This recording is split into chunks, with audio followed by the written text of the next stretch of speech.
हाँ भाई, हो गए सारे क्वेश्चन? हाँ, तैयार हो क्या फिजिक्स पढ़ने के लिए? हो गए एकदम से तैयार? बढ़िया, चलो बहुत अच्छी बात है। ये आ जाता है। Good evening, good evening, good evening, फटाफट आ जाओ। तो अब धीरे धीरे हमारा क्या है, प्लेन ने ग्रिप बना ली है रनवे पे। अब क्या करेंगे, धीरे धीरे पुश करेंगे उसको, है ना, पुश करेंगे। 10 से 20 घंटे बाद वो पेस पकड़ेगा। ठीक बात है। एक हफ्ता 2 हफ्ते की बात हो रहा है, फिर एकदम से पेस पकड़ जाएगा। हो सके तो मैकेनिक स्टार्ट कर देंगे 1 से 2 हफ्ते के बाद, या पहले ही कर देंगे, ठीक है, या थर्मल पार्ट स्टार्ट कर देंगे, जो कन्वीनियंट लगेगा उस हिसाब से आगे बढ़ेंगे। ठीक है, चलो। हाँ भाई, गुड इवनिंग। अच्छा, पहले वाला मैसेज है क्या?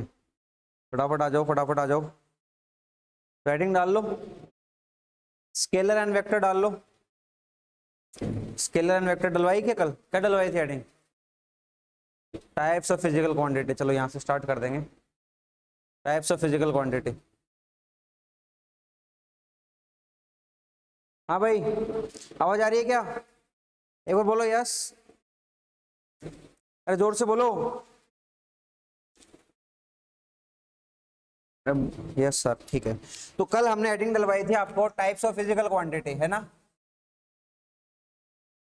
Physical quantity. तो भैया देखो, इस संसार में 3 तरीके की फिजिकल क्वांटिटी एग्जिस्ट करते हैं, जिसमें 2 हमें पढ़नी है, एक आपके सिलेबस में नहीं है, एक आएगी हायर स्टडीज के अंदर। पहली होती है स्केलर, जो आप लोगों को पता है, नहीं पता है। दूसरी होती है वेक्टर, वो भी आप लोगों को पता है लेकिन नहीं पता है। तीसरी होती है टेंजर, जो आप लोगों को नहीं पता है और पता भी नहीं करनी है। ठीक बात है, चलो देखते हैं, थोड़ा इंट्रोडक्शन दे दूंगा आप लोगों को मैं, राइट। तो सबसे पहली बात करेंगे हम किसके बारे में? सर, एक क्वांटिटी होती है हमारे पास स्केलर क्वांटिटी। क्या होती है? Scalar quantity. दूसरी क्वांटिटी हमारे पास होती है कौन सी? वो वेक्टर क्वांटिटी, ठीक है। और तीसरी होती है टेंजर, जो कि हमें पढ़नी नहीं है, ठीक है। तीसरी होती है टेंजर, जो कि जेईई के सिलेबस में है नहीं, बाद के सिलेबस में है। लेकिन बहुत बार ऐसे वर्ड आएगा टेंजर, जैसे करंट को टेंसर क्वांटिटी बोला जाएगा, प्रेशर को टेंसर क्वांटिटी बोला जाएगा, स्ट्रेस को टेंसर क्वांटिटी बोला जाएगा। इसलिए हल्का सा इंट्रो दूंगा इसका, मैं ज्यादा डिटेल में नहीं घुसेंगे, हल्का सा इंट्रो देंगे इसका भी, राइट। ठीक है भाई। तो 3 तरीके की फिजिकल क्वांटिटी बोल के बता कौन कौन सी? एक होती है स्केलर, एक वेक्टर, तीसरी टेंसर। ठीक है बात? हाँ भाई, आगे बढ़ रहे हैं। तो स्केलर क्वांटिटी के बारे में थोड़ा सा डिस्कशन कर लेते हैं। स्केलर क्वांटिटीज कौन कौन सी क्वांटिटीज होती हैं, ठीक है। तो एज पर डेफिनेशन लगाओ पहले, तो टाइप्स ऑफ क्वांटिटी में तीनों लिखो। स्केलर का पहले डेफिनेशन लिखेंगे, फिर आगे बढ़ेंगे। ये तीनों क्वांटिटीज लिखेंगे, scalar, vector and tensor.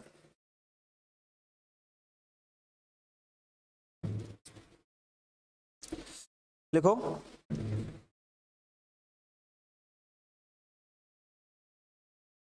The quantity, तो स्केलर में लिखेंगे the quantity which has only magnitude, a quantity which has only magnitude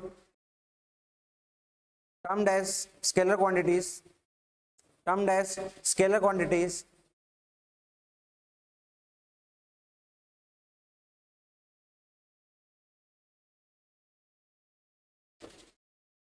एक लाइन छोड़ के लिखेंगे, these quantities also have units along with the magnitude. These quantities also have units.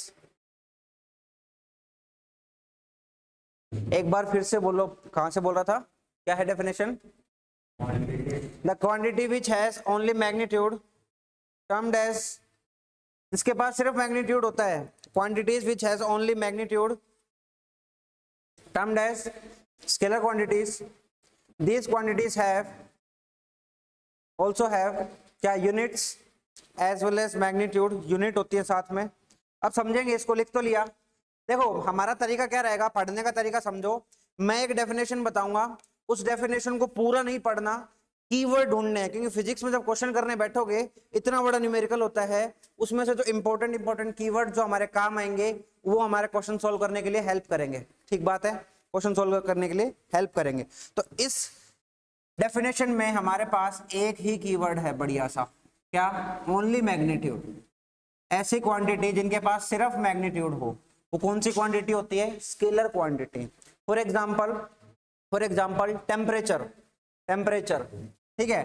Temperature क्या होती है भाई, एक स्केलर क्वांटिटी होती है। टेम्परेचर को क्या लिखते हैं हम, 20 degree centigrade, 40 degree centigrade, 200 kelvin, 400 kelvin. कोई पर्टिकुलर डायरेक्शन नहीं है इसके पास, सिर्फ और सिर्फ मैग्नीट्यूड और यूनिट है इसके पास, ठीक है। तो टेम्परेचर के हिसाब से लिख लो 40 डिग्री सेंटीग्रेड। तो इसके पास क्या है, एक मैग्नीट्यूड। मैग्नीट्यूड क्या होता है, मैग्नीट्यूड किसी भी क्वांटिटी का साइज बताता है कि कितनी बड़ी साइज है उसकी, ठीक है। मैग्नीट्यूड क्या बताता है, किसी भी फिजिकल क्वांटिटी का साइज बताता है कि वो फिजिकल क्वांटिटी कितनी बड़ी है हमारी। और यूनिट क्या बताता है, रेफरेंस, रेफरेंस बताता है। डिग्री सेंटीग्रेड है तो सेंटीग्रेड का रेफरेंस आ गया, केल्विन के अंदर हो तो केल्विन का रेफरेंस आ गया, ठीक है। तो यूनिट हमें एक रेफरेंस बताएगा कि हम कौन सा रेफरेंस यूज कर रहे हैं। सपोज कोई वॉल्यूम निकालना चाहते हैं तो मीटर क्यूब के अंदर लेंगे तो एमकेएस का रेफरेंस हो गया, सेंटीमीटर क्यूब के अंदर लेंगे तो हमें उसका अंदाजा पता चल जाएगा कि स्केल कैसी है, स्केल बताएगी, है ना। यूनिट हमें स्केल बताती है और मैग्नीट्यूड उसका साइज बताता है कि कितना बड़ा है उस स्केल के अंदर वो क्वांटिटी, ठीक बात है।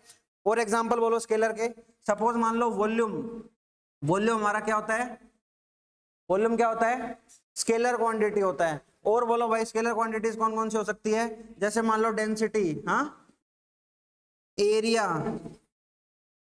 गलत जवाब, area is a vector quantity, prove करेंगे, एरिया वेक्टर निकालने आएंगे बहुत जगह से, ठीक है। Distance, distance, distance.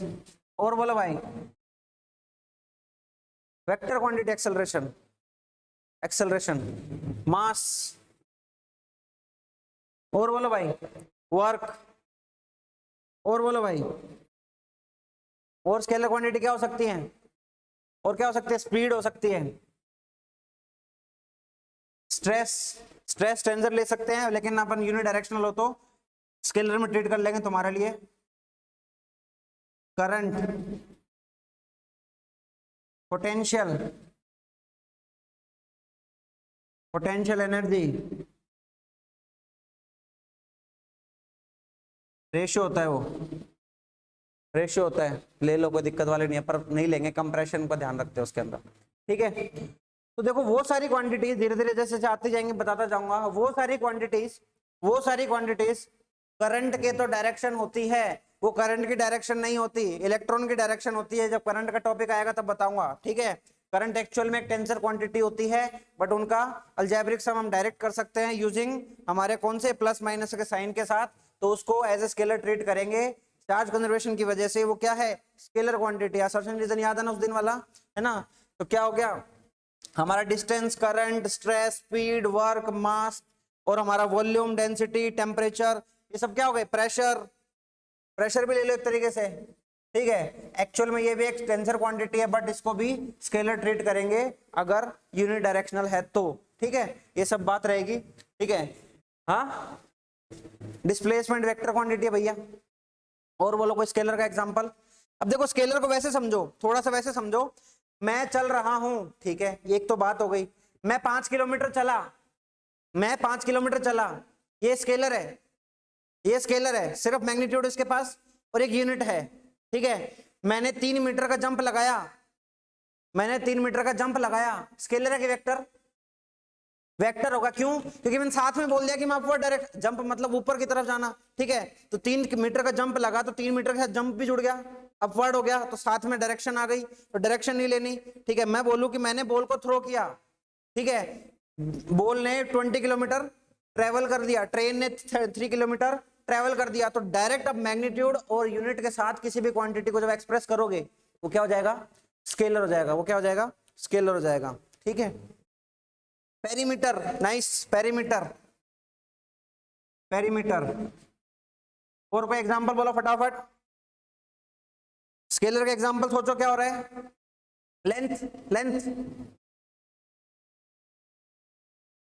और जितने भी सारे मटेरियल प्रॉपर्टी होती हैं, मटेरियल प्रॉपर्टी जैसे रिफ्रैक्टिव इंडेक्स, डेंसिटी, विस्कोसिटी, है ना, ये सारी की सारी क्या होती हैं, स्केलर क्वांटिटीज होती हैं। ये सारी की सारी क्या होती हैं, मटेरियल प्रॉपर्टी। जो कांस्टेंट्स होते हैं सारे के सारे स्केलर होते हैं।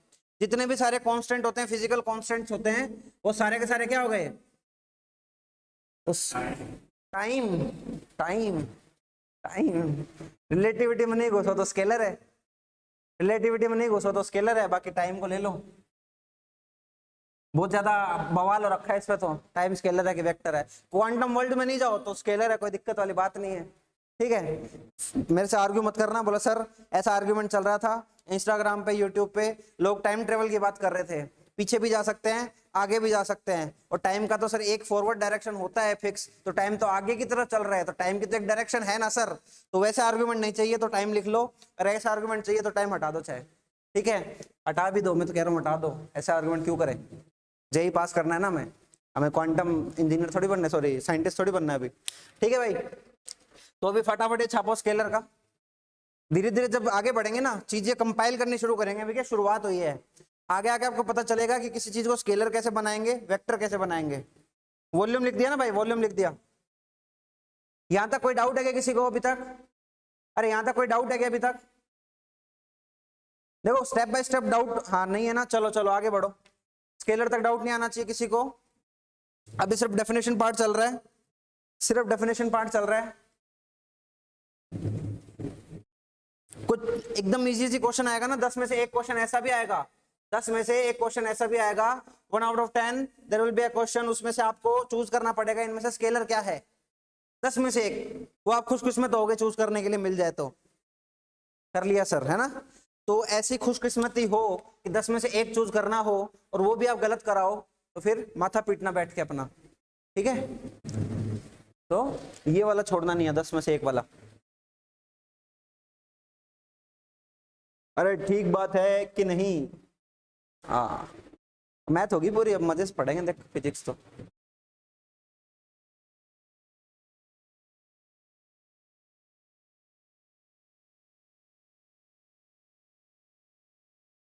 स्केलर है कि वेक्टर? अरे बोलो, वेक्टर। हाँ परसों मेंस है, तो तुम्हारे एंड से करो तो करना है तुम्हें। चलो भाई अब आती है वेक्टर की बात, अब आती है वेक्टर की बात, ठीक है। तो वेक्टर क्वांटिटी क्या होती है, डेफिनेशन लिखेंगे, लिखो। वेक्टर की डेफिनेशन लिखेंगे, आराम आराम से बोलूंगा। The quantities which have the quantities which have magnitude as well as directions, magnitude as well as direction, force vector है, करेक्ट है। The quantities which have magnitude as well as direction can be termed as vector quantities, vector quantities, vector quantities। कौन कौन सा keyword मिला definition में? 2 keyword हैं, क्या क्या सर? एक तो मैग्नीट्यूड है, एक डायरेक्शन है। मैग्नीट्यूड क्या बताएगा? उस क्वांटिटी का साइज कितना है ये बताएगा। डायरेक्शन क्या बताएगी कि कौन सी डायरेक्शन में, कौन सी दिशा के अंदर वो साइज जा रहा है, ठीक है। अभी मैंने बोला कि मैं 5 किलोमीटर चल रहा हूं, स्केलर, और मैंने बोला मैं 5 किलोमीटर ईस्ट में चल रहा हूं, that will be a vector quantity, क्योंकि मैंने पर्टिकुलर कर दिया। अगर आप लोगों को मेरे को चेज करना हो तो आपको वेक्टर पता होना चाहिए। अगर मैं आपको स्केलर बताऊं, आप मान लो मैं भाग गया, हमारा झगड़ा हो गया आपस में और मैं भाग गया, उसने देखा था मेरे को भागते हुए और ये बोले सर तो भाग गए, बोल कहाँ? मैंने 2 किलोमीटर दूर देखा था। ढूंढ लो 2 किलोमीटर दूर, 360 डिग्री है, 1 डिग्री गलत हुआ तो कहीं और पहुंच जाओगे, है ना। मतलब आप यहाँ आओ, सपोज ये बंदा, इसको यहाँ मिला और यहाँ से इसने मेरे को भागते हुए देखा, या पहुंचा यहाँ पे, बोला कि सर तो मैं सर को मैंने 2 किलोमीटर दूर देखा था। 2 किलोमीटर दूर यहाँ है कि यहाँ है कि यहाँ है कि यहाँ, एक सर्कल बन गया ना, कहीं भी हो सकता है। अगर ये पर्टिकुलर डायरेक्शन बता दे तो ज्यादा स्पीड से भाग के पकड़ लेगा मेरे को, है ना। तो अगर किसी को चेज करना हो तो वेक्टर पता होना चाहिए, स्केलर से काम नहीं चलेगा, वरना दूसरी दुनिया में पहुंच जाओगे जहां पे दुनिया का अंत हो जाता है कहीं ना कहीं, तो है ना। तो वेक्टर एक ऐसी क्वांटिटी जिसके अंदर क्या है भाई, एक मैग्नीट्यूड है, एक डायरेक्शन है। तो डायरेक्शन के साथ जब कोई भी फिजिकल क्वांटिटी को रिप्रेजेंट करेंगे तो that will be a vector quantity, ठीक है। एग्जांपल लिखेंगे आप बहुत सारे, एग्जांपल लिखेंगे बहुत सारे एग्जांपल। सबसे पहला एग्जांपल डिस्प्लेसमेंट, डिस्प्लेसमेंट लिखेंगे। डिस्प्लेसमेंट एक वेक्टर क्वांटिटी है। डिस्प्लेसमेंट का डेरिवेटिव वेलोसिटी, तो वेलोसिटी एक वेक्टर क्वांटिटी है। इसका डेरिवेटिव एक एक्सेलरेशन, तो एक्सेलरेशन एक वेक्टर क्वांटिटी है। इसका डेरिवेटिव जर्क, तो जर्क एक वेक्टर क्वांटिटी है। ठीक है, ध्यान रखना ये क्या क्या क्या बार बार डेरिवेटिव कर रहा हूं। इसका डेरिवेटिव ये, इसका डेरिवेटिव ये आगे आएगा मैकेनिक्स में। इसका डेरिवेटिव समझते हो ना आप, टाइम के साथ डेरिवेटिव कर रहा हूं। ds v is equal to ds upon dt तो पढ़ा होगा कभी, नहीं पढ़ा क्या? पढ़ा है ना। डिस्प्लेसमेंट का टाइम के साथ डेरिवेटिव वेलोसिटी होता है। अरे ये पढ़ा है क्या आपने? अरे सबने ये पढ़ा है क्या? हाँ, तो ये इसको मैं स्टेप बाय स्टेप डेरिवेटिव कर रहा हूँ, आगे फ्यूचर में और पढ़ेंगे अच्छे से। और कौन सी वेक्टर क्वांटिटीज होती हैं? और कौन सी वेक्टर क्वांटिटीज होती है जो काम आएगी हमारे? Area, area vector. अब उसको एरिया नहीं लिखेंगे, एरिया वेक्टर लिखेंगे, एरिया वेक्टर लिखेंगे। ठीक है, फोर्स आ गया, फोर्स आ गया, इंपल्स आ गया, टेंशन, टेंशन तो फोर्स हो गया, टेंशन तो फोर्स हो गया, मोमेंटम हो गया, एंगुलर मोमेंटम हो गया, लिख तो दिया, एंगुलर वेलोसिटी लिख लेना। और बोलो, और वेक्टर क्वांटिटीज, और वो सारी क्वांटिटीज जिसको डायरेक्शन के साथ मेंशन करूं। एग्जांपल, एग्जांपल मैंने बोला कि 1 न्यूटन फोर्स लग रखा है। ठीक है, इसको एक्सप्रेस करते हैं 1 न्यूटन, 1 न्यूटन नहीं लिखते इसको, 1 सेंटीमीटर लिख लेते हैं, 1 मीटर लिख लेते हैं। 1 metre north, 1 metre 45 north of east, इसको रिप्रेजेंट करना अपन को। मान लो 1 metre 45 degree north of east. ठीक है, इसको रिप्रेजेंट करना है। ये एक वेक्टर क्वांटिटी है। क्यों? 1 क्या आ गया? मैग्नीट्यूड। मीटर क्या आ गई? Unit. 45 degree north of east, इसको करना है रिप्रेजेंट। कोई बात नहीं, नहीं पढ़ा नहीं पढ़ा, आगे आएगा ना, आगे आएगा। नहीं पढ़ा तो दिक्कत नहीं है, अभी बस ऐसे लिस्ट बना रहे हम, और कुछ नहीं कर रहे। बनेगा कैसे देखना। लास्ट वाले को देखो, जिसके साथ ऑफ लगा हुआ है उस डायरेक्शन में चलना है, ऐसे बनाना है सबसे पहले तो। ठीक है, कहां जाना है? ईस्ट में जाना है। ईस्ट कहां होता है? इधर होता है सर। नॉर्थ कहां होता है? इधर होता है सर। वेस्ट क्या होता है? इधर होता है। साउथ यहाँ पे होता है। ठीक बात है? अरे ठीक बात है, यहां तक दोबारा पूछेंगे, मेरे को पता है ये वाला। बोल जाओ। हाँ ठीक है, तो कहां जाना है? ईस्ट में जाना है सर। ईस्ट में चलो, कितना चलो सर? 1 मीटर चलो, ये 1 मीटर चल रही है। ठीक है, लेकिन ईस्ट के बाद 45 डिग्री नॉर्थ में भी जाना है, तो इसको क्या करो? 45 डिग्री से नॉर्थ डायरेक्शन में रोटेट कर दो, तो ये कहां जाएगा? ये यहां जाएगा, ऐसा। ये आ गया 45 डिग्री। इसको क्या बोलेंगे? इसको बोलेंगे 45 डिग्री नॉर्थ ऑफ ईस्ट बोलेंगे। ठीक है, अच्छा ये तो 45 डिग्री है ना, तो गलती से अगर ऊपर से एंगल मेजर करते तो भी बराबर आएगा, है ना। क्या होता है, कभी कभी हम 2 गलतियां कर देते हैं तो सही हो जाती है वो चीज। गलत पहले तो इंटरप्रेट गलत करेंगे, फिर 45 डिग्री दे रखा है, ऊपर से मेजर करेंगे तो आंसर भी सही आ जाएगा। कभी कभी ऐसा हो जाता है, लेकिन हर बार तो 45 दिया नहीं रहेगा, हर बार तो 45 दिया नहीं रहेगा। ऐसा भी दे सकता है 3 मीटर स्क्वायर, 3 मीटर लिख लो, 3 metre 30 degree west of south, ऐसा आ जाए लिखा हुआ, ऐसा आ जाए लिखा हुआ। इसको रिप्रेजेंट कैसे करेंगे सर? इसको रिप्रेजेंट करेंगे इस तरह से, ये बनाएंगे सबसे पहले क्या? कोऑर्डिनेट एक्सिस नहीं है ये क्या है? डायरेक्शंस है। डायरेक्शंस बना ली। 3 मीटर चलना है कहाँ? साउथ में। साउथ में 3 मीटर चलो सर, ये 3 मीटर आ रहा हूं मैं, यहां तक आ चुका हूं सपोज। फिर 30 डिग्री जाना है वेस्ट के डायरेक्शन में, तो 30 डिग्री जाना है वेस्ट के डायरेक्शन में, ये 30 डिग्री चलेगा, ये एंगल कितना आ जाएगा? 30 डिग्री। ये एंगल क्या आ जाएगा? 30 डिग्री। तो ये वाला रिप्रेजेंटेशन इसमें आ जाएगा। ठीक है, काम आएंगी चीजें, काम आएंगी। कौन सी डिस्टेंस? अभी रुको, अभी आएगा, जस्ट आगे आने वाला है, आगे आने वाला है। और जो ये जो एरो की डिस्टेंस पूछ रहा है, ये डिस्टेंस तो 3 है, ये जो एरो है ना ये 3, अभी बताऊंगा रिप्रेजेंटेशन में। समझ में आ गए? अरे यहां तक समझ में आया ना सारा? सबको यहां तक समझ में आया कि नहीं आया? ये कैसे रिप्रेजेंट करते हैं नॉर्थ ऑफ ईस्ट को, वेस्ट ऑफ साउथ को, ऐसे करके। ठीक है, जल्दी से छापो इसको, फटाफट जल्दी से छापो। पढ़ना तो सिर्फ वेक्टर्स ही है, एक बार थोड़ा सा टेंसर और बता देता हूं आपको मैं।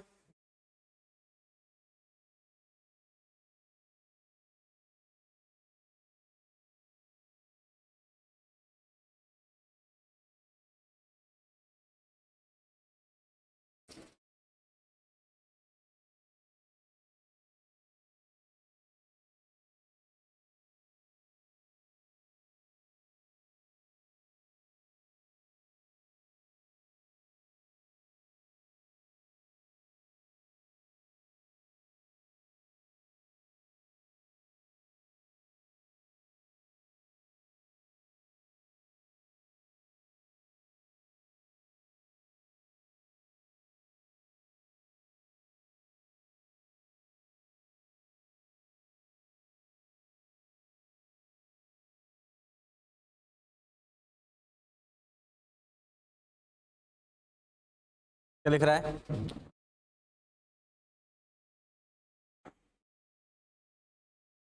डिस्प्लेसमेंट का डेरिवेटिव कैसे है वेलोसिटी? स्ट्रेस क्या होता है? अरे आएगा यार, स्ट्रेस वैसे भी चैप्टर बहुत दूर है। अभी जस्ट एक बार नाम ध्यान रख लो कि ये वेक्टर होता है। अभी ये डाउट्स नहीं क्लियर करेंगे आपके, अभी इन डाउट्स का कोई समय नहीं है, अभी सिर्फ वेक्टर पढ़ने का समय है। स्ट्रेस पूरा चैप्टर है, ये भी बताऊंगा मैं, मैकेनिज्म बताऊंगा ये भी। ये समझ लो बस, ds upon dt is equal to v होता है, उसमें पता चलेगा। स्पीड क्या होता है? स्पीड बताओ मेरे को, स्पीड क्या होता है? स्पीड होता है डिस्टेंस अपॉन टाइम स्केलर में, तो वेक्टर में जाओगे तो डिस्प्लेसमेंट अपॉन टाइम, ठीक है, उसका चेंज करेंगे ds अपॉन dt, इंस्टेंटेनियस और वो निकालेंगे एवरेज, पता चलेगा यार। अभी थोड़ा सब्र करो, थोड़ा सब्र करोगे ना पता चलेगा, इतना जल्दी वो मत हो जल्दी जल्दी फालतू में, ठीक है। चलो हटा रहा हूं मैं ये सब। हल्का सा टेंजर का रिप्रेजेंटेशन, ठीक है, कहीं नहीं आएगा ये, कोई नहीं पूछेगा आपसे, कोई नहीं पूछेगा, वैसे ही बता रहा हूं मैं, सिर्फ एक जनरल जानने के लिए कि कोई टेंजर वर्ड आ जाए तो तुम ऐसे गूंगे बैरों की तरह ना सुनो ना देखो उसको, ठीक है, मतलब वर्ड को ऐसे इग्नोर नहीं करना। इवन एनसीईआरटीज में भी लिखा रहता है टेंजर वर्ड लिखा रहता है, तो इसलिए मैं टेंजर को हल्का सा डिस्क्राइब करूंगा आपको, ठीक है। इसको भी हटा ही देते हैं।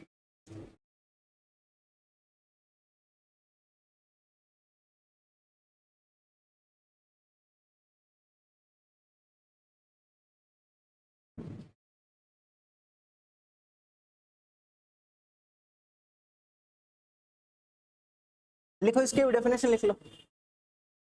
व्हेन अ फिजिकल क्वांटिटी, इसमें लिखो इंस्टेंटेनियस स्पीड नहीं होती, इंस्टेंटेनियस वेलोसिटी होती है।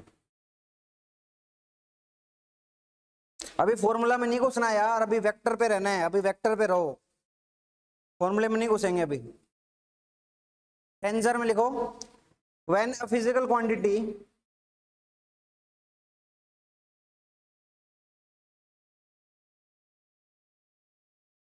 is represented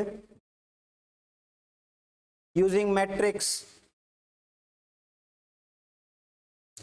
हटाओ इसको, लिखो हटाओ इसको पूरा हटाओ, लिखो हटाओ पूरा, लिखो the matrix representation of a physical quantity, ऐसे लिखो इसको, the matrix representation, the matrix representation of any physical quantity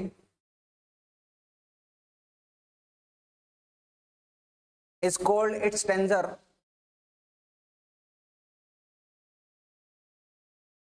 is called its tensor, ठीक है। क्या कह रहा है? मैट्रिक्स, मैट्रिक्स वर्ड आया, थोड़ा सा मैट्रिक्स समझ लो, 12th के अंदर है मैट्रिक्स, अभी तुम्हारे सिलेबस में नहीं है, मैथ के अंदर है।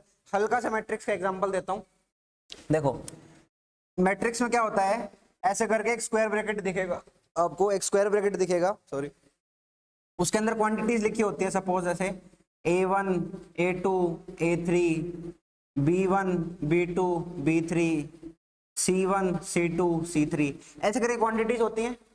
कुछ तो रोज होती हैं और कुछ कॉलम्स होते हैं, है ना, बहुत सारी रो बनी होती हैं, कॉलम बनी रहती हैं, ठीक है। अब इसमें 3 रो और 3 कॉलम है, तो इस मैट्रिक्स का साइज है 3 क्रॉस 3, ठीक है। थर्ड ऑर्डर की मैट्रिक्स है, इसका ऑर्डर कितना है? 3 है, ठीक है।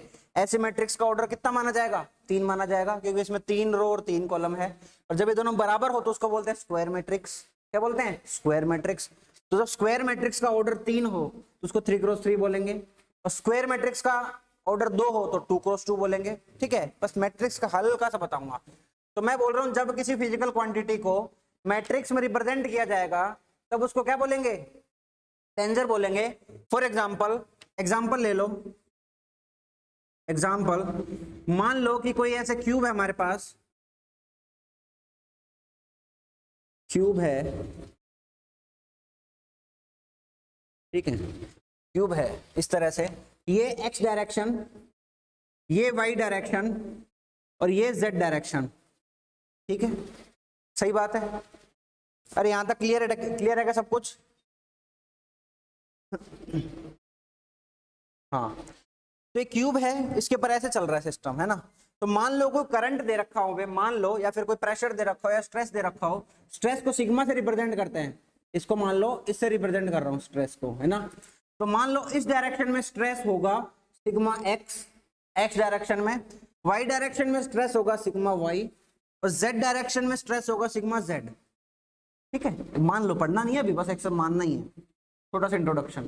ठीक है, और यहाँ पर एक्स वाई जेड के अलावा प्लेन्स में बहुत सारे, कौन कौन से प्लेन है, एक्स वाई प्लेन है, वाई जेड प्लेन है, जेड एक्स प्लेन है ना, उल्टे उल्टे प्लेन्स भी हैं। तो ऐसे ऐसे लिखा जाएगा इसको। जब स्ट्रेस को मैं मैट्रिक्स के अंदर रिप्रेजेंट करूंगा तो उसका टेंजर क्या बनेगा, अच्छे से देखना। तो जो एक्स वाई जेड के जो कंपोनेंट्स हैं वो तो आ जाते हैं यहाँ पर, इसको बोलते हैं डायगोनल, इसको बोलते हैं डायगोनल ऑफ द मैट्रिक्स। तो वो कहाँ जाते हैं, यहाँ आ जाते हैं, यहाँ आ जाते हैं। ठीक बात है, ठीक बात है, कोई नहीं पूछेगा आपसे, वैसे बता रहा हूँ बस, राइट। अच्छा, ये वाई वाला कोऑर्डिनेट है ना, ये एक्स वाला चल रहा है, तो यहाँ क्या आ जाएगा, एक्स वाई प्लेन में कोई भी स्ट्रेस होगा तो ये यहाँ आ जाएगा। तो यहाँ पर क्या आ जाएगा, ये एक्स चल रहा है इधर, ये जेड का है, तो क्या आ जाएगा, एक्स जेड का कोई भी कोऑर्डिनेट आएगा वो यहाँ आ जाएगा। ठीक है, अब यहाँ पर क्या चल रहा है, वाई का चालू हो चुका है लेकिन एक्स भी चल रहा है। ठीक है, तो वाई जेड आ जाएगा, और यहाँ पर सॉरी वाई एक्स आ जाएगा, और यहाँ पर वाई जेड आ जाएगा। अब यहाँ पे जेड की समस्या चालू हो गई, तो क्या आ जाएगा, जेड एक्स आ जाएगा और जेड वाई आ जाएगा। ठीक है, तो इस पूरे प्लेन के अंदर, इस पूरे क्यूब के अंदर जो सारी फिजिकल क्वांटिटीज हैं, चाहे एक्स में हो, चाहे वाई में हो, चाहे जेड में हो, उनको तो रिप्रेजेंट करेंगे डायगोनल में, उनको तो रिप्रेजेंट करेंगे डायगोनल में। और एक्चुअली में खाली वाई नहीं है, ये खाली वाई नहीं है, ये वाई वाई है, ये एक्स एक्स है, ये जेड जेड है, जेड जेड है ना, लिख नहीं रहा एक जैसा है क्योंकि। ठीक है, तो ये x x x y x z, y x y y y z, z x z y z Z.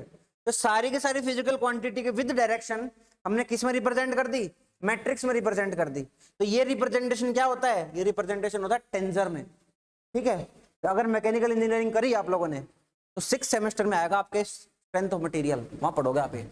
अभी छोड़ दो, बस इतना समझना काफी है, इससे ज्यादा नहीं बढ़ेंगे आगे इसमें। ठीक है, समझ में आया, अच्छी बात है, नहीं समझ में आया कहीं बॉक्स में डाल के छोड़ दो इसको, इससे ज्यादा इनफ, ये इतना ही इनफ आप लोगों के लिए। छापो फटाफट इसको एक बार, अब वापस वेक्टर में घुसेंगे। मैट्रिक्स के क्या यूजेस हैं, मैट्रिक्स होता है मल्टीपल नंबर्स को रिप्रेजेंट करना, एरेज को रिप्रेजेंट करना, मैथ में पढ़ना आप लोग। मैट्रिक्स के क्या यूजेस हैं, 12th में मैट्रिक्स अभी नहीं है, अभी रुक जाओ एक बार, जब धीरे धीरे आगे बढ़ेगी ना फिजिक्स अपनी, तब धीरे धीरे और समझ में आने लगेगा। अभी बस एक इंट्रोडक्शन समझ के इसको लिख लो।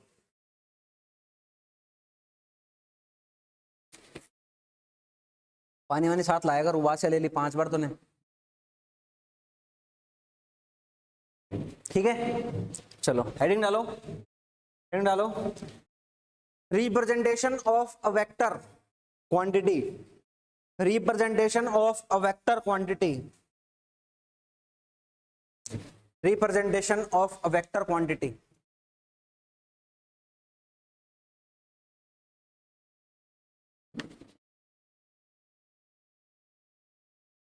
Representation of a vector quantity,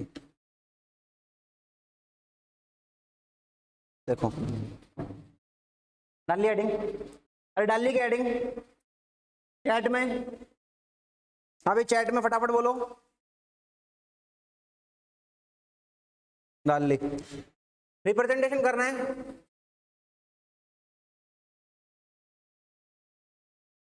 representation, ठीक बात है। 2 तरीके का रिप्रेजेंटेशन होगा, एक तो सिंबॉलिक रिप्रेजेंटेशन, एक ग्राफिकल रिप्रेजेंटेशन। ठीक है, 2 तरीके का रिप्रेजेंटेशन होगा। ठीक है, सबसे पहला तो सपोज मान लो सिंबॉलिक रिप्रेजेंटेशन,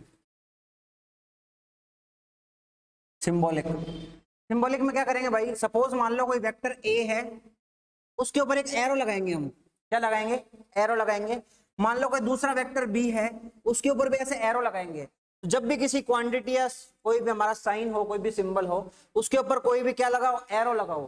ठीक है, तो देख के समझ जाना कि वो वेक्टर है, देख के समझ जाना वेक्टर है। इससे हमें ज्यादा कुछ समझ में नहीं आएगा, बट इतना समझ में आएगा कि बस ये वेक्टर है, और कुछ भी समझ में इससे नहीं आने का। ठीक है, तो ऐसा सिंबॉलिक रिप्रेजेंटेशन होता है इसका। सारी वेक्टर क्वांटिटी, जैसे और वेक्टर क्वांटिटी फोर्स है तो फोर्स पे भी लगाएगा, इलेक्ट्रिक फील्ड है उस पे भी लगाएगा, ठीक है, डिस्प्लेसमेंट है तो उस पे भी लगाएगा, एस लिख लो, वेलोसिटी है उस पे भी लगाएगा, एक्सेलरेशन है उस पे भी लगाएगा, ठीक है। तो ये सारी की सारी फिजिकल क्वांटिटीज का सिंबल इस तरह से रिप्रेजेंट करेंगे with arrow on their heads. Head पे एक एरो लगाएंगे, ठीक है, हेड पे एक एरो लगाएंगे, ठीक है। अच्छा ये एरो हमें नहीं बताएगा, ये जो सिंबल के ऊपर एरो ये हमें डायरेक्शन नहीं बताता। कभी कोई बोले सर एक गाड़ी इधर जा रही थी तो ऐसा लगा दिया, दूसरी गाड़ी इधर जा रही थी तो ऐसा लगा दिया, ना ना ना ना, लगाना ऐसा ही है, फिर उसको ग्राफिकल रिप्रेजेंटेशन में बदलेंगे, है ना, ठीक है। तो पहला रिप्रेजेंटेशन हो गया सिंबॉलिक रिप्रेजेंटेशन, दूसरा हो गया ग्राफिकल। देखो अब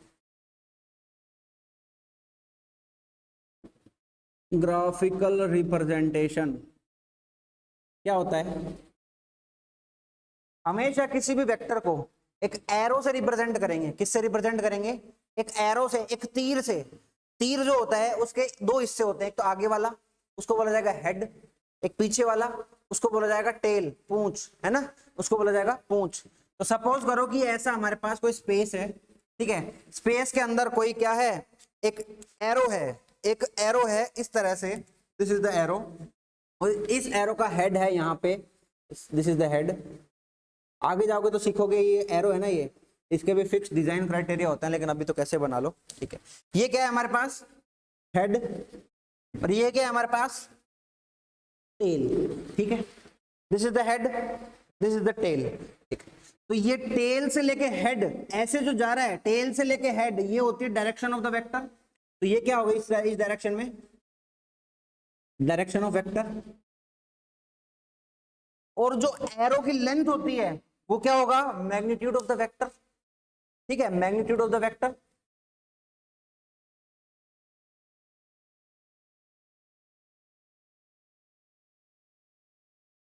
मैग्नीट्यूड ऑफ द वेक्टर, ठीक है। तो कैसे रिप्रेजेंट करा, एक एरो है ऐसे चल रहा है, उसका मैग्नीट्यूड कौन बताएगा, एरो का लेंथ बताएगा, और एरो की जो डायरेक्शन है from tail to head will be the direction of vector, ठीक है। ओरिजिनल डायरेक्शन वो होगी वेक्टर की, ठीक है। निकाल कैसे सकते हैं, किसी एक रेफरेंस, मान लो एक्स एक्सिस को यहाँ लेके आ गया, थीटा निकल जाएगा, डायरेक्शन पता चल जाएगी, ठीक है। डायरेक्शन पर निकालने ऐसे ही है ऊपर की तरफ, है ना, जहां पे हेड दिखे उस डायरेक्शन में हमें एंगल निकालना है, उस डायरेक्शन में हमें वेक्टर की डायरेक्शन को चेक करना है, ठीक है, वेक्टर की डायरेक्शन को चेक करना है। तो ऐसे हमारा क्या हो जाएगा, वेक्टर रिप्रेजेंट हो जाएगा स्पेस में, और सिंबॉलिक रिप्रेजेंटेशन हो जाएगा, ठीक है। एक रिप्रेजेंटेशन और है उसका, तीसरा,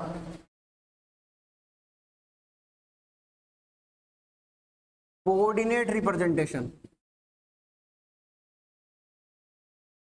अरे यहां तक समझ में आया क्या, पहले यहां तक बोलो, आगे बाद में बढ़ेंगे। यहां तक समझ में आया क्या, आ रहा है क्या, बोर हो रहे हो क्या? हाँ बोल रहे हैं, देख बेशरम, ठीक है। हाँ भाई समझ में आ गया ना, यहाँ तक क्रिस्टल क्लियर है सर, ठीक है। आगे बढ़ रहे हैं, देखो अगला है हमारे पास कोऑर्डिनेट रिप्रेजेंटेशन। किसी को दिमाग में चल रहा होगा ना, ये मैंने रब क्यों नहीं किया, ये इसलिए रब नहीं किया क्योंकि अभी आऊंगा इस पे, मैं आने वाला हूँ इस पे मैं, ठीक है, इसलिए रब नहीं किया इसको मैंने। कोऑर्डिनेट रिप्रेजेंटेशन में देखो क्या करते हैं, सिंबॉलिक रिप्रेजेंटेशन का साथ में यूज करते हैं, ठीक है, साथ में यूज करते हैं। कैसे यूज करते हैं, मान लो कोई वेक्टर ए है, ए वेक्टर है, उसको रिप्रेजेंट करना है हमें। अब वेक्टर में क्या होगा, तीन कोऑर्डिनेट होंगे, एक्स कोऑर्डिनेट, वाई कोऑर्डिनेट और जेड कोऑर्डिनेट, क्योंकि कोऑर्डिनेट रिप्रेजेंटेशन करना है ना हमें, ठीक है। तो क्या करना है, वेक्टर को एक्स, वाई और जेड के अंदर रिप्रेजेंट करना है, ठीक है। आप ध्यान रखना, एक्स को हमेशा आई से लिखेंगे, किससे लिखेंगे, एक्स को हमेशा आई से लिखेंगे, ऊपर लगाएंगे कैप। कैप क्या होता है थोड़ी देर में बताऊंगा, कैप क्या होता है थोड़ी देर में बताऊंगा। और वाई को लिखेंगे जे, ऊपर लगाएंगे कैप, ठीक है। और जेड को क्या लिखेंगे, के, ऊपर लगाएंगे कैप, ठीक है। ये कैप एक यूनिट वेक्टर का रिप्रेजेंटेशन होता है, थोड़ी देर में पता चलेगा, अभी रुक जाओ एक बार। एक्स को आई से रिप्रेजेंट करेंगे, वाई को जे से रिप्रेजेंट करेंगे, और जेड को के से रिप्रेजेंट करेंगे, ठीक बात है। तो कोऑर्डिनेट रिप्रेजेंटेशन में अगर किसी वेक्टर को हमें क्या करना है, रिप्रेजेंट करना है, तो सपोज कोई एक्स कोऑर्डिनेट है, एक्स आई कैप, कोई वैल्यू हो सकती है एक्स की 2 3 4 5 7, है ना, प्लस वाई जे कैप प्लस जेड के कैप, ऐसे हो सकता है, ऐसे हो सकता है क्या, ठीक है। इसके एग्जांपल देखो सर, कोई एग्जांपल मान लो, कोई ए वेक्टर दिया हुआ है 2 आई कैप प्लस 3 जे कैप प्लस में के कैप, ऐसे हो सकता है, है ना। ये क्या बता रहा है, ये क्या बता रहा है, एक्स डायरेक्शन में 2 है, वाई डायरेक्शन में 3 है, जेड डायरेक्शन में 1 है। तो एक्स वाई जेड के कोऑर्डिनेट पता चल रहे हैं, एक्स वाई जेड के कोऑर्डिनेट पता चल रहे हैं, पता चल रहे हैं ना। ठीक है, ठीक है, अभी छापो इसको पहले। यहां तक समझ में आ गया कि सारा? अरे क्लियर है कि नहीं है? Crystal clear? ठीक है, चलो धीरे धीरे देखो और क्लियरिटी आएगी। अभी अभी तो क्वेश्चन करे नहीं है ना अपन ने, क्वेश्चन करेंगे तो और मजा आएंगे।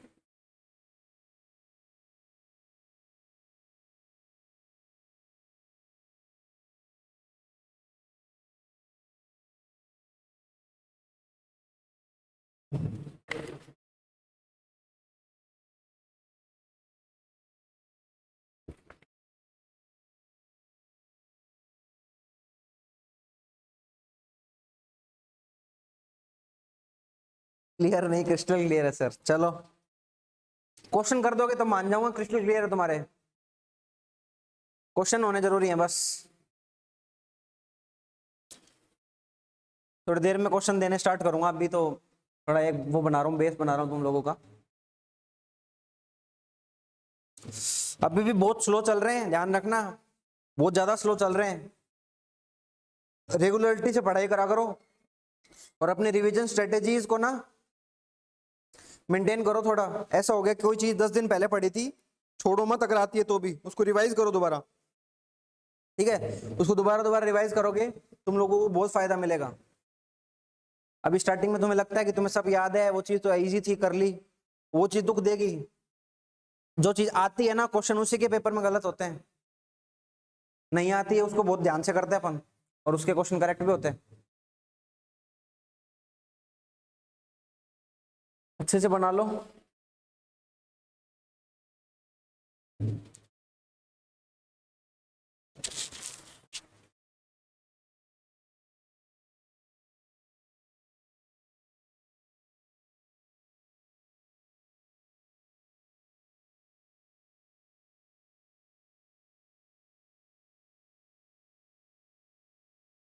आगे बढ़े, बढ़ेंगे, एक बार बढ़ेंगे। नोट कर रहे हैं नौजवान, नोट कर रहे हैं। हाँ भाई, जवान हो गया। चलो देखो अभी वापस आ जाओ इसके ऊपर। ठीक है, अभी हम रिप्रेजेंटेशन कर रहे थे, इसका एक एग्जांपल देख लेते हैं। देखो ये कर रहे थे अपन। ये क्या लिखा है, 1 मीटर 45 नॉर्थ ऑफ ईस्ट, ये लिखा हुआ है। तो मैंने इसको रिप्रेजेंट किया इस तरह से, ईस्ट में जाना है, उसके नॉर्थ डायरेक्शन में इतना आ गया।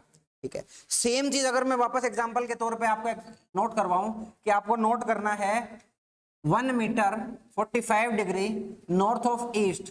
ठीक है, ये आपको बनाना है। तो ये तो आप बना दिया अभी, जस्ट अपन ने ये बना दिया अपन ने, राइट, 45 डिग्री। ठीक है, अब इसके नीचे मैं बोल दूं कि आप 2 metre 45 degree north of east बनाओ। तो 2 मीटर में क्या करेंगे, इस एरो का डबल ड्रॉ करना पड़ेगा हमें, डबल ड्रॉ करना पड़ेगा। डबल ड्रॉ कर दो, डबल ड्रॉ कर दिया।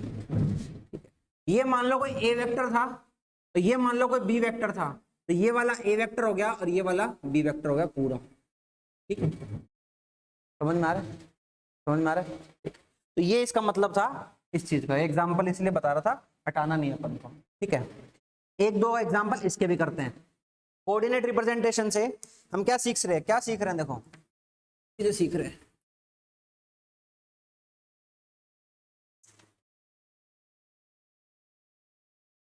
दो चीजें सीख रहे हैं, क्या सीख रहे हैं सर?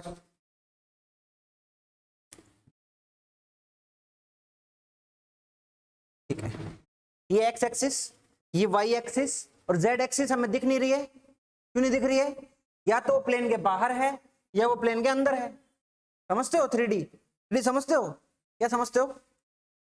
अगर ऐसे जाना है एक्स एक्सिस, ऐसे जाना है एक्स एक्सिस, ऊपर नीचे जाना है वाई एक्सिस, और आगे पीछे जाना है जेड एक्सिस। 3D हो गया, 3D हो गया। पर बोर्ड पे तो 3D आ नहीं सकता। क्यों? या तो मैं ऐसे जा सकता हूं या तो मैं ऐसे जा सकता हूं। I can not move in this direction, move कर ही नहीं सकता। कर सकता हूं क्या? नहीं कर सकता। तो ये 2D के अंदर है, 3D के अंदर ड्रॉ नहीं कर सकता, इसे ड्रॉ नहीं कर रहा हूं। बाकी 3D के अंदर पॉइंट हमारे पास है एक, 3D के अंदर एक पॉइंट हमारे पास है एक, डिनोट करना है। मान लो ये पॉइंट कहीं यहाँ पर है, यहाँ पर का ये पॉइंट है, सपोज ए पॉइंट है ना, तो ये पॉइंट हमारे पास है 2,3,1 ऐसा करके पॉइंट है, ठीक है। अब इसको करना है क्या, रिप्रेजेंट। रिप्रेजेंट करेंगे कहां से, यहां से, ये जाएगा ऐसे, तो ये डायरेक्शन बन गई, डायरेक्शन बन गई। इसका मैग्नीट्यूड क्या होगा, इस एरो की लेंथ, ये एरो क्या है, nothing but a line, straight line है। और कोऑर्डिनेट ज्योमेट्री में 10th क्लास में जब दो पॉइंट के कोऑर्डिनेट हो तो उसकी लेंथ निकालना पता है क्या तुम्हें, पता है क्या?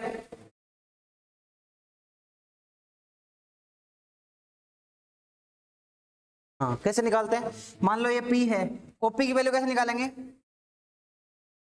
ओपी की वैल्यू कैसे निकालेंगे, 2 - 0 का होल स्क्वायर, ये तो करना है, प्लस 3 - 0 का होल स्क्वायर, ये तो करना है, 1 - 0 का होल स्क्वायर, ये तो करना है, ठीक है। और अंडर रूट का पूरा अंडर रूट आ जाएगा, ये तो करना है, ठीक है। ये तो आपके पास एग्जांपल इसलिए कर दिया, जनरल फॉर्मूला क्या होगा, ये क्या निकल रहा है, मैग्नीट्यूड तो निकल रहा है, लेंथ ही तो निकल रही है, एरो की लेंथ निकल रही है, एरो की लेंथ क्या होती है, मैग्नीट्यूड। तो मैग्नीट्यूड निकालने का जनरल फॉर्मूला भी आएगा।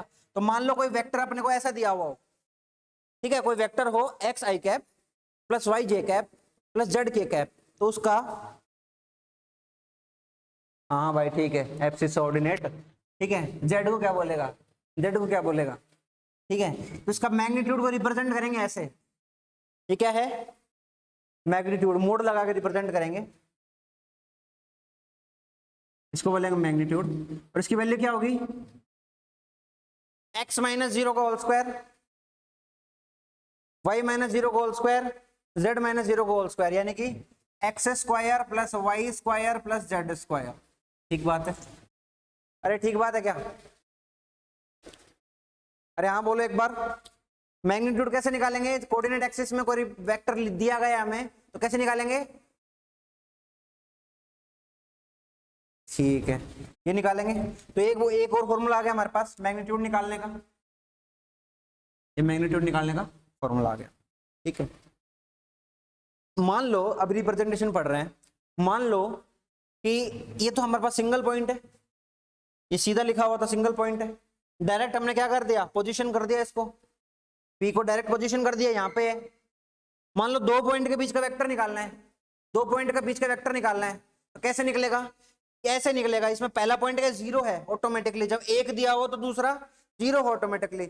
समझो कि ऐसे दो पॉइंट दिए हुए हमें, ऐसे समझो कि ये कोई कोऑर्डिनेट एक्सिस है, ठीक है, यहाँ पर एक पॉइंट है x1 y1 और z1, तो यहाँ पर कोई पॉइंट है x2 y2 और z2, ऐसे करके, ये सपोज P है, ये सपोज Q है, ठीक है। हम P से Q पे आ रहे हैं, रेड से बनाते हैं, हम P से Q पे आ रहे हैं, हम P से Q पे आ रहे हैं, डायरेक्शन क्या है वेक्टर की, P से Q, P से Q, ठीक है। अच्छा, इसको रिप्रेजेंट करना है, इसको रिप्रेजेंट कैसे करेंगे, x2 - x1 i cap, y2 - y1 j cap, z2 - z1 k cap. क्यों, यहां क्या कर रहे हैं, 2 - 0 i cap, 3 - 0 k cap, sorry j cap, 1 - 0 k cap, ऐसे तो रिप्रेजेंट किया है।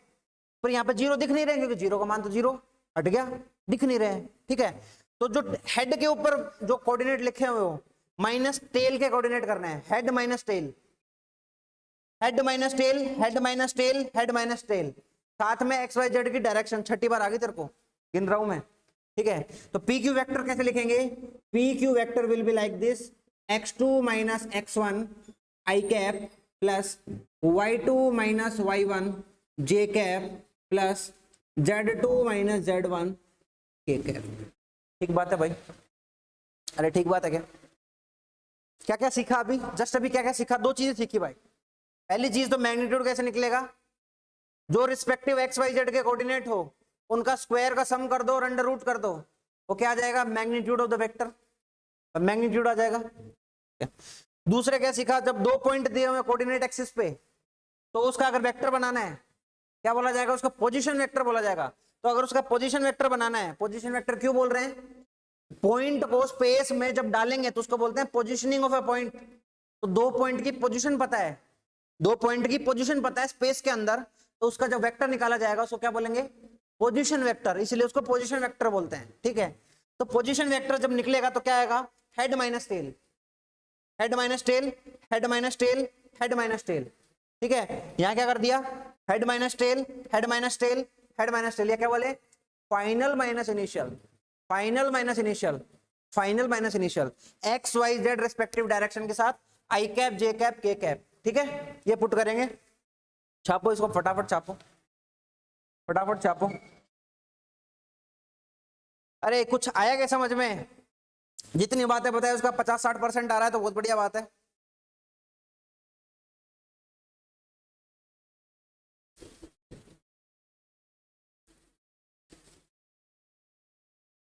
हाँ भाई, थोड़ी थोड़ी वाले,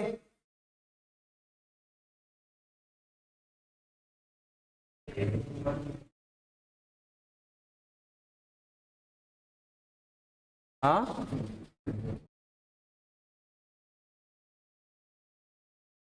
यहाँ पे वेक्टर मत नहीं लगाना, मैग्नीट्यूड आ गया ना, मैग्नीट्यूड तो स्केलर का होता है, मैग्नीट्यूड लगा दिया तो फिर जरूरत ही नहीं है, खाली ओनली मैग्नीट्यूड निकाला तो यहाँ पे लगाने की जरूरत नहीं है।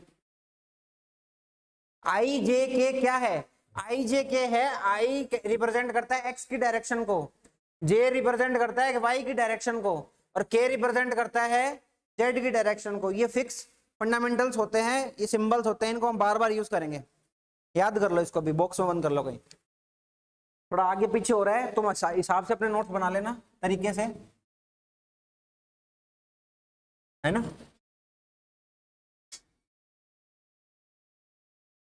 अरे पूरा क्या नहीं आ रहा, बता तेरे को पूरा क्या नहीं आ रहा, क्या समझ में नहीं आया। आई जे के क्लियर क्लियर आ गई ना सब कुछ, क्या होगा, आई जे के क्या होता है, आई जे एक्स को रिप्रेजेंट करेंगे तो आई से, वाई को इससे, जेड को इससे, आ गया सारा। अचानक से तेरे को सारा आ जाता है, अचानक से तेरे को नहीं आता है, क्या करे तेरा, खतरनाक आदमी है तू भी, ठीक है।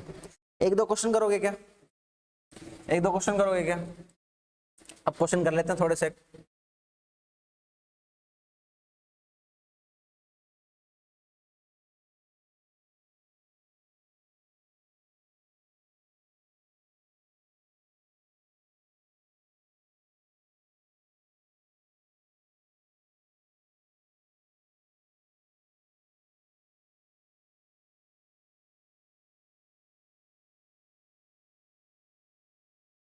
हेलो, क्वेश्चन लिखो, इजी इजी क्वेश्चन।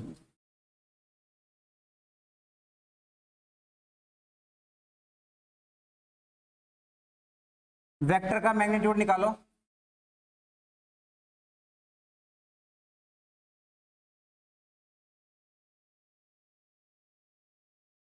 इसी का निकाल दो एक बार।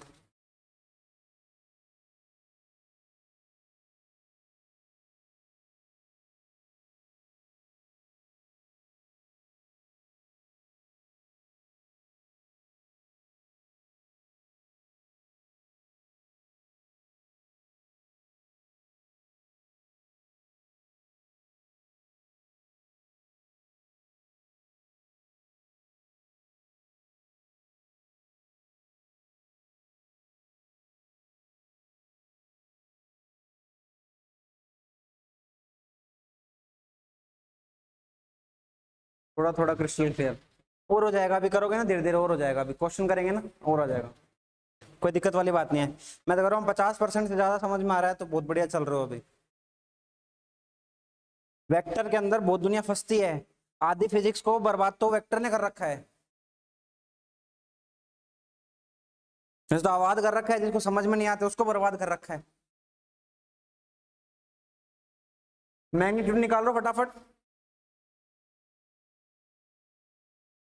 पहले वाले का मैग्नीट्यूड बोलो। 9 4 13 14, ठीक है। अगले का बोल, 4 6, ठीक बात है। √2, √5, यार है क्या सबका आंसर, क्या करना है, x square plus y square plus z square का अंडर रूट, यही तो करना है। हाँ भाई ये करना है ना, कर फटाफट कर। √14, √6, √2, √5 करेक्ट है, यहाँ से मैच कर लो अपने आंसर। टाइप करने में मेहनत मत करो, अगर आ रहा है तो फिर बोल दो सर आ गया हमारा आंसर सबके।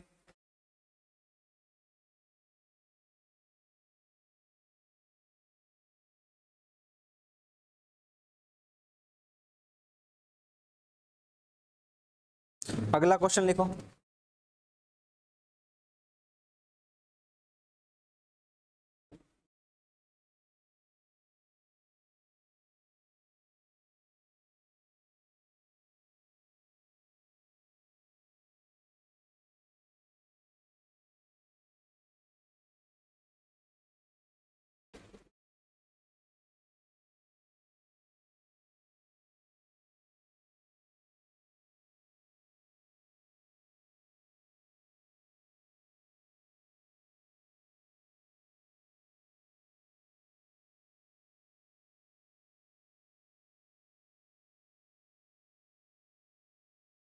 बी से क्यों जाना है, ए से बी जाना, बस ये ध्यान रखना, ठीक है।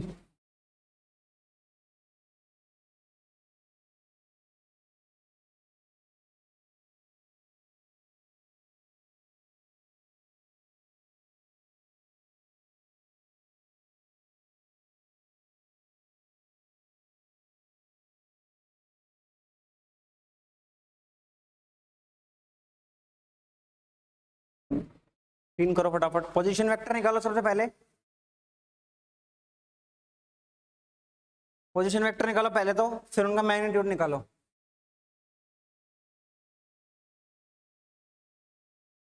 पहले निकालो पोजीशन वेक्टर, फिर निकालो डायरेक्शन, पहले आ गया क्या आया, 2i cap plus k cap. Magnitude बोल, √5। इसका बोलो,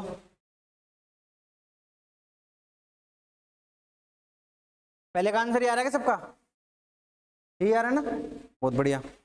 घर जाकर दोबारा पढ़ना है इस चीज को, बहुत हिला देगा वेक्टर, हिला देगा।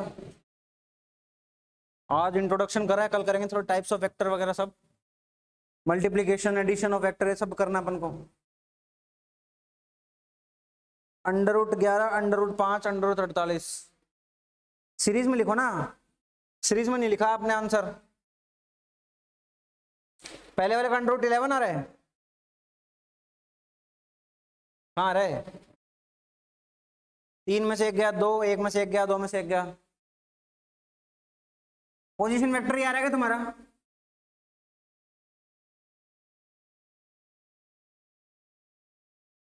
पहले वाले का √5 आ रहा है। प्रिंस करेक्ट कर अपने आप को, ठीक है। बोल पोजीशन वेक्टर बोल पहले, i cap minus i cap है, हेड माइनस टेल, हेड ये है, टेल ये है, क्यों आएगा, अरे पहले तो पोजीशन वेक्टर पूछ रहा हूं मैं। पोजीशन वेक्टर में क्या करना है, final minus initial into i cap, यही तो करना है। तो final minus initial minus i cap, final minus initial minus का 3j cap, final minus initial minus का k कैप। ये नहीं आ रहा क्या,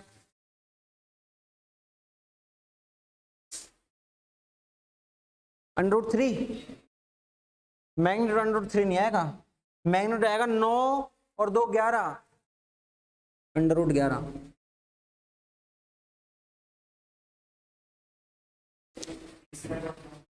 √11 सेकंड का है भाई, तीसरे का बताओ फटाफट, 8i कैप प्लस ये कट गया, वो कट गया, बस खत्म। आंसर कितना, 8।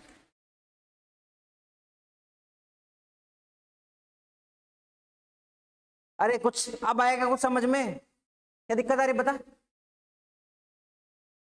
समझ में आ गया क्या गलती कर रहा था, हाँ माइनस वाली गलती कर रहा था ना, फाइनल माइनस इनिशियल। हाँ भाई प्रिंस, हाँ भाई सारे चैट के अंदर मैग्नीट्यूड निकालने में दिक्कत नहीं आ रही ना किसी को, नहीं आया, क्या नहीं आया बताओ फटाफट, फॉर्मूला में गलती कर रहे थे, ये क्या है छविकांत, किस चीज में दिक्कत आ रही है बताओ, आगे बढ़े फिर, किस चीज में परेशानी आ रही है, मैग्नीट्यूड में, अरे मैग्नीट्यूड में क्यों दिक्कत आ रही है तुम्हें, मैग्नीट्यूड का सिंपल तो फॉर्मूला बताया अभी, under root of x square plus y square plus z square, ये फॉर्मूला बताया, थोड़ी देर पहले डेराइव भी करवाया था। ठीक है, पोजीशन वेक्टर निकल रहे हैं क्या तुमसे? अरे पोजीशन वेक्टर निकल रहे हैं क्या? हाँ, तो जब पोजीशन वेक्टर ही निकल गए फिर तो क्या दिक्कत है, इसका स्क्वायर करो प्लस इसका स्क्वायर करो प्लस इसका स्क्वायर करो, सबको कर दो रूट, तो 9 + 1 + 4 का अंडर रूट कितना आएगा? सॉरी ये है अपना पोजीशन वेक्टर, ये है, तो इसका स्क्वायर क्या आएगा 4, इसका 1 आएगा तो 4 और 1 5 अंडर रूट आ जाएगा, 1 9 और 1 11 उसका अंडर रूट आ जाएगा, 8 का स्क्वायर करोगे अंडर रूट करोगे 8 आ जाएगा। इस फॉर्मूले में अप्लाई करो ना, जब पोजीशन वेक्टर ही आ गया फिर मैग्नीट्यूड निकालने में किस चीज की दिक्कत है भाई? अरे ये निकालने के बाद क्या प्रॉब्लम आ रही है? आ गया ना? ठीक है, थोड़ा सा होमवर्क ले लो फिर अपन थोड़ा सा आगे बढ़ते हैं।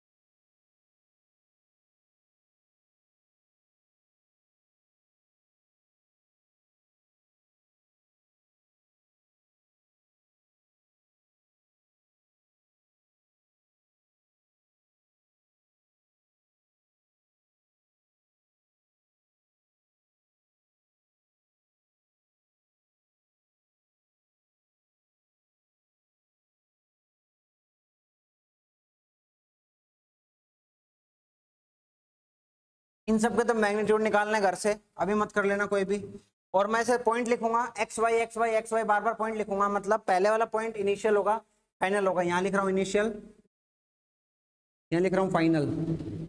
ठीक है, पहला पॉइंट है 0, 0, 0, 2, 3, 3। दूसरा क्वेश्चन है -1, -2, -1, -1, -2, 4। तीसरा क्वेश्चन है 0, -1, 4। अगला क्वेश्चन है 1, -3, 4। अगला क्वेश्चन है 1, 3, 0। अगला क्वेश्चन है -1, -2, -1। ठीक है, फिफ्थ क्वेश्चन है इसी सीरीज में चल रहा है नीचे। ठीक है, 1, 3, 3। अगला है 7, 8, 1। ठीक है, 5 क्वेश्चन ये 5 क्वेश्चन ये, इसमें इनिशियल फाइनल दे रखा है, स्क्रीनशॉट ले लो फटाफट। ठीक है, अब बच्चों से को लिख लिया सब कुछ, फटाफट बाद में छाप लेने, एक बार रुको, 5 मिनट का डिस्कशन बाकी है। क्या डिस्कशन है? मैंने आपको डेफिनेशन में वेक्टर की क्या बोला सर, आपने ये बोला कि वेक्टर के पास एक मैग्नीट्यूड होता है, एक डायरेक्शन होती है। अभी तक क्या क्या निकाल लिया? सिर्फ मैग्नीट्यूड निकाला है और कुछ नहीं निकाला है ना। डायरेक्शन तो निकालनी आनी चाहिए, तो एक फिजिकल क्वांटिटी जिसको मैं रिप्रेजेंट कर रहा हूं मान लो ए से, ठीक है, उसके पास क्या है, एक मैग्नीट्यूड है, और मान लो गुणा और रखी है उसके साथ उसकी डायरेक्शन, ऐसे मान लो, हालांकि ऐसा होता नहीं है, बस एक एनालॉजी ले रहा हूं मैं खाली। ठीक है, तो एक कोई फिजिकल क्वांटिटी वेक्टर है जिसके पास एक मैग्नीट्यूड है, साथ में उसकी डायरेक्शन है। ठीक बात है, अगर हमें उसकी डायरेक्शन चाहिए तो क्या करो सर, इसके मैग्नीट्यूड से डिवाइड कर दो, खाली क्या बच जाएगी, डायरेक्शन बच जाएगी, खाली क्या बच जाएगी, डायरेक्शन। ले लेना, हटा नहीं रहा भी मैं, स्क्रीनशॉट ले लेना। ठीक है, तो इसके मैग्नीट्यूड से जब डिवाइड कर देंगे तो क्या बच जाएगा, सिर्फ डायरेक्शन बच जाएगी, और मैग्नीट्यूड से डिवाइड कर दो दोनों साइड, ये डिवाइड हो गए इसके मैग्नीट्यूड से, उधर क्या बच जाएगा, सिर्फ डायरेक्शन। अब इसको सिर्फ डायरेक्शन नहीं बोलते, इसको वेक्टर में कुछ बोलते हैं, क्या बोलते हैं, डायरेक्शन वेक्टर, और भी कुछ बोलते हैं, यूनिट वेक्टर। तो ये जो आपको लिखा हुआ दिखेगा ये क्या है, वेक्टर अपॉन उसका मैग्नीट्यूड, वो क्या बोला जाएगा, ए कैप बोला जाएगा। तो कैप बार बार बोल रहा था ना, तो कैप क्या शो करता है, कैप शो करता है ए वेक्टर की डायरेक्शन जिसका मैग्नीट्यूड 1 हो, ठीक है। मान के चलो मुझे एक्स डायरेक्शन में कोई मैग्नीट्यूड 3 दे रखा है, सपोज कोई 3 है, ऐसे करके 3,0, ठीक है, और मुझे डायरेक्शन देनी है, मुझे डायरेक्शन देनी है, तो 3 तो मेरे पास है, ठीक है, और मुझे डायरेक्शन से मल्टीप्लाई करना है, यानी कि कोई वेक्टर से मल्टीप्लाई करना पड़ेगा डायरेक्शन के लिए। तो ऐसा वेक्टर जिसका मैग्नीट्यूड 1 हो, तभी तो 3 बदलेगा नहीं। सपोज मैं कोई ऐसा वेक्टर लाता जिसका मैग्नीट्यूड कुछ हो और डायरेक्शन में कुछ हो, तो इसे मल्टीप्लाई करूंगा तो 3 बदल जाएगा, 3 बदल जाएगा। अब मैं क्या चाहता हूं, 3 तो 3 ही रहे, तो 3 तो जब रहेगा जब उसको 1 से मल्टीप्लाई करेंगे, लेकिन डायरेक्शन होनी चाहिए, तो इसलिए किससे मल्टीप्लाई करेंगे, यूनिट वेक्टर की। तो यूनिट वेक्टर क्या होता है, a vector which has unit magnitude, unit magnitude and have direction same as a vector. A vector की जैसी डायरेक्शन होती है उसकी, ए वेक्टर की जैसी डायरेक्शन होती है। तो जब भी कभी कोई वेक्टर दिया हुआ, वापस सुनो एक बार वापस से बता रहा हूं, जब भी कोई वेक्टर दिया हुआ हो, ए वेक्टर, उसके पास क्या क्या होगा, एक होगा मैग्नीट्यूड, एक होगा डायरेक्शन। हमने क्या किया, मैग्नीट्यूड से डिवाइड कर दिया, हमने क्या किया, मैग्नीट्यूड से डिवाइड कर दिया। तो जैसे मैग्नीट्यूड से डिवाइड किया सर हमने, तो क्या बन गया, ये डायरेक्शन वेक्टर बन गया, सिर्फ डायरेक्शन बन गई, ठीक है। इसको डायरेक्शन वेक्टर नहीं बोलेंगे, इसको वैसे तो बोलेंगे यूनिट वेक्टर, ठीक है, डायरेक्शन ही बोल दो, वेक्टर मत बोलो इसको, है ना। तो क्या बन जाएगा, एक डायरेक्शन बच गई, इस डायरेक्शन को क्या बोल रहा हूं मैं, यूनिट वेक्टर। क्या बोल रहा हूं, यूनिट वेक्टर, राइट। तो इस ए कैप को क्या बोला जाएगा, यूनिट वेक्टर। तो एग्जांपल के तौर पे आई कैप यूज कर रहा था, आई कैप यूज कर रहा था, आई कैप क्या हो गया, एक्स डायरेक्शन में एक यूनिट वेक्टर है वो। जे कैप क्या हो गया, वाई डायरेक्शन में एक यूनिट वेक्टर है वो। यूनिट का क्या मतलब होता है, एक, एक क्या है उसका मैग्नीट्यूड, मल्टीप्लाई करेंगे कोई फर्क नहीं पड़ेगा, बदलेगा नहीं उस फिजिकल क्वांटिटी का साइज, साइज नहीं बदलेगा, ठीक है, लेकिन डायरेक्शन आ जाएगी उसके पास, और जैसे डायरेक्शन आई वो वेक्टर बन जाएगा, ठीक है। जब आगे जाके फोर्स फोर्स करेंगे ना, तो बहुत जगह क्या करेंगे, यूनिट वेक्टर से मल्टीप्लाई करते हुए चलेंगे, मल्टीप्लाई करते हुए चलेंगे, ठीक है, तो ये ध्यान रखना, ठीक है सर, ये तो कोई दिक्कत नहीं है। अब सर डायरेक्शन निकालो इनकी, इनके डायरेक्शन निकालते हैं। अरे यहां तक कोई दिक्कत आएगी, थ्योरी में कोई दिक्कत आएगी अभी तक किसी को,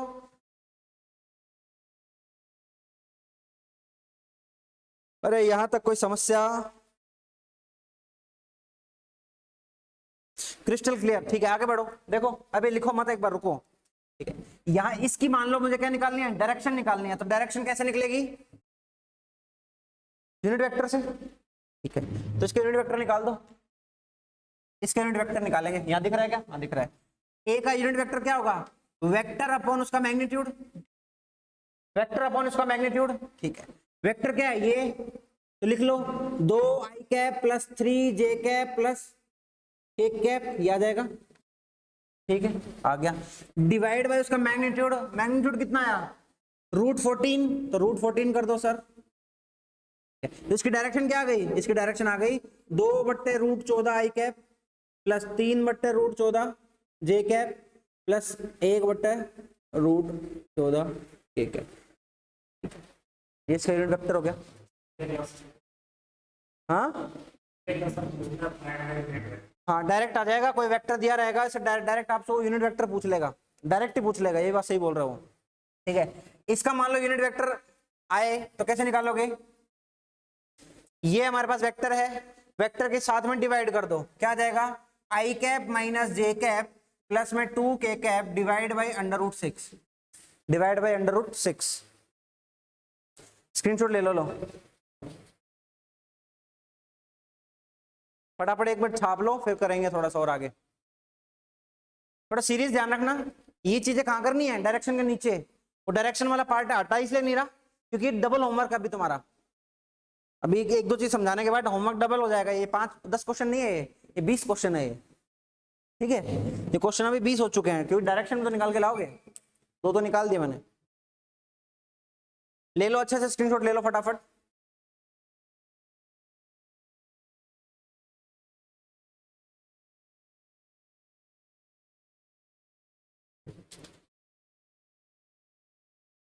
ठीक है, ले लिया स्क्रीनशॉट, हाँ। अब बोलो क्या समझ में नहीं आया, पहले तो ये बोलो, बताओ मेरे को समझ में क्या नहीं आया।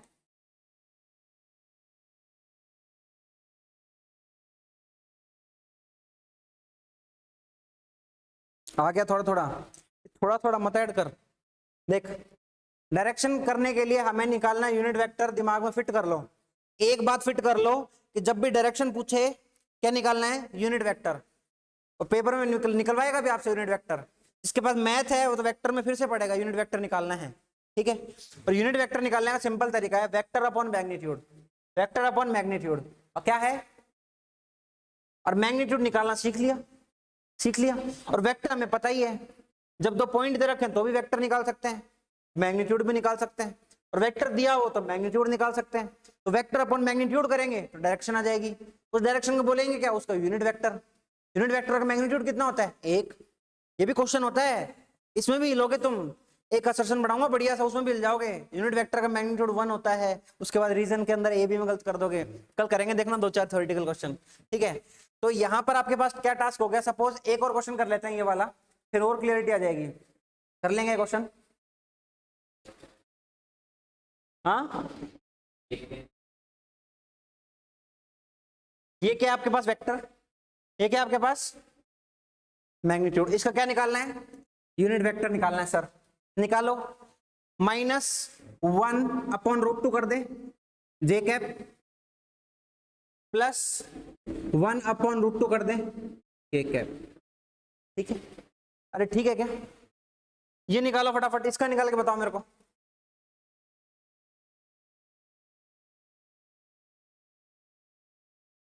वन अपॉन √5 आई कैप के कैप, ठीक है। आप बताओगे समस्या है क्या चैट में, अरे डायरेक्शन निकाल सकते हैं क्या, डायरेक्शन निकाल सकते हैं क्या, हाँ भाई। सर आपने वेक्टर इक्वल टू मैग्नीट्यूड क्यों लिया, अरे वो एक एनालॉजी लेने के लिए लिया मैंने कि जब कोई वेक्टर होगा तो उसका एक मैग्नीट्यूड और डायरेक्शन दोनों होता है, अगर आप मैग्नीट्यूड हटा दो तो उसके पास सिर्फ डायरेक्शन बचती है। वो एक एनालॉजी लेते हैं, वैसे मल्टीप्लाई करके बोलेंगे नहीं उसको, समझने के लिए बस, वो खाली कि दिमाग में कैसे सेट हो, समझने के लिए, मैथमेटिकली इज नॉट करेक्ट, ठीक है। मुद्दा यही है, मुद्दा यही है, ये है मेन फॉर्मूला, स्टार लगा लो इस पे चाहे, ये है मेन। इसको बॉक्स में बंद करेंगे, और वो समझाया था ना मैंने, कोई चैप्टर स्टार्ट हो तो उसके 4 से 5 पेज छोड़ देना स्टार्टिंग में, ताकि ये चैप्टर खत्म होने के बाद उसका सारा का सारा निचोड़ उन 3-4 पेजों में आ जाए, रिवीजन करने में बहुत आसानी होगी, ठीक है। हफ्ते में एक बार रिवीजन जरूर करो, पूरे मंथ में क्या पढ़ा है उस चीज का, ठीक है, हमेशा करो। रिवीजन छोड़ दोगे दिक्कत आ जाएगी। अभी तुम्हें स्टार्टिंग में लगेगा कि अभी तो 11वीं है, अभी तो कोई मतलब नहीं है, आगे कर लेंगे, ये कर लेंगे, ये वेक्टर ही सबसे ज्यादा दुख देगा तुम्हें, इस बात की अभी शर्त लगा लो, चाहे अभी लिख के दे देता हूँ, वेक्टर ही दुख देगा, वेक्टर ही सारे नंबर कटवाएगा तुम्हारे। अगर नंबर 10 में से अगर 4 नंबर आ रहे ना और 6 नंबर कटे तो 6 में से 5 वेक्टर की वजह से कटेंगे।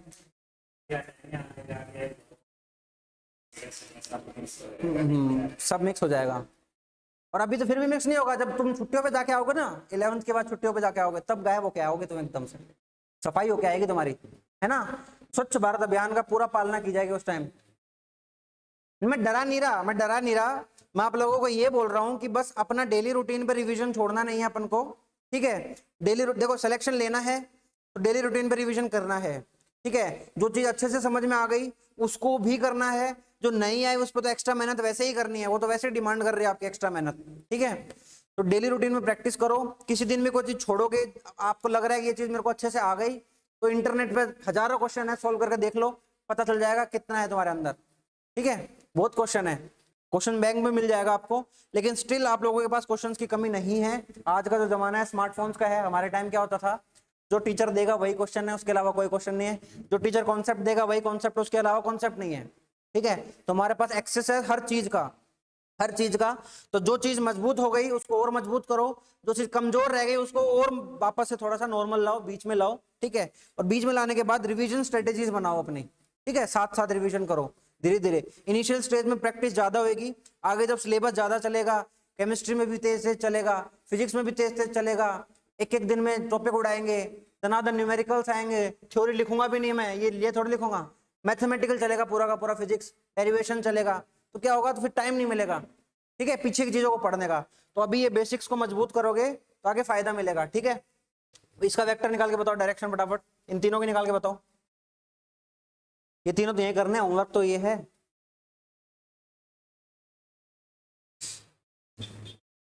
पहले एक बंद से पूछ लेता हूँ। हाँ भाई, कोई दिक्कत आ रही है, डाउट आ रहा है तो बता दो।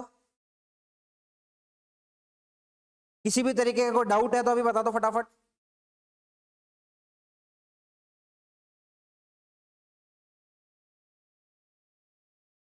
बोल जाओ यार,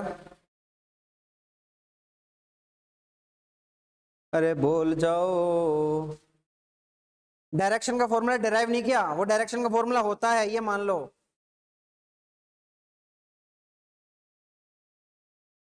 नो डाउट निकाल तो लिए, पर बताएं कैसे? नहीं बताना नहीं है, बताना नहीं है।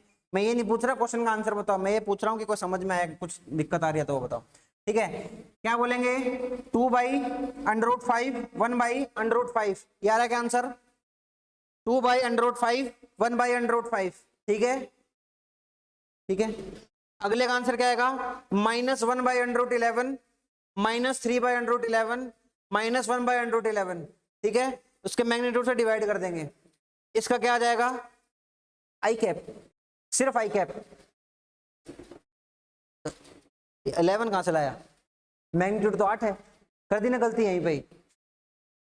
सामने के सामने गलती कर रहा है मेरे, हैं? कौन सा? तुझे तो पता नहीं क्या क्या लग जाए, ऐसे थोड़ी लगना है। ऐसे लगेगा तो फिर दिक्कत हो जाएगी ना। 8 है भाई इसका मैग्नीट्यूड, 8 से 8 डिवाइड करेगा तो आई कैप बचेगा, खाली सिर्फ आई कैप, है ना? कैप में आ गया ना आंसर। ठीक है, अभी जो बोला वही आंसर है ना तुम्हारे? हाँ भाई,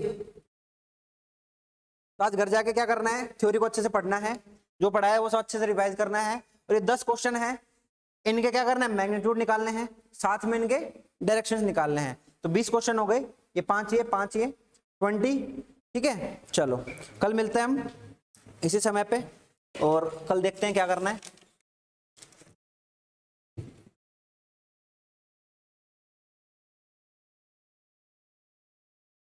फिर मिलेंगे कल रिवाइज करके। वेरी गुड बेटा, रिवाइज कर लो, बहुत अच्छा रहेगा आप लोगों के लिए।